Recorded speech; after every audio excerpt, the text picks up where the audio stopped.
Alright, ito na yung ginawa kong ano, rectifier charging system. Ayan, to read, dalawang pula yan, isang bulls na puti. Itong dalawa dito nang galing sa stator. Yung stator ng dalawang wire, puro dilaw.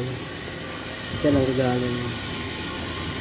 Tapos itong blue, ginagawa ko na itong ground negative. Yan, sa body ground na lagay.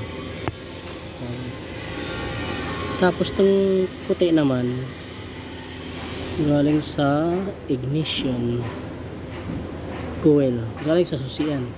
Power galing battery. Pag on ang susi, tsaka siya magkakaroon ng power. Ito yon, puti. Blue, ground. Itong puti galing ignition. Itong dalawa naman, kahit magkabaliktad, okay lang. Walang problema to. Galing to sa stator. Ayan, stator. Ito, testing nyo na. 12.68. Testing. Ito yan, Kubota. Ayan, Kubota. Pinayarin ko na kasi ito eh, bago ang lahat.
Vibrator.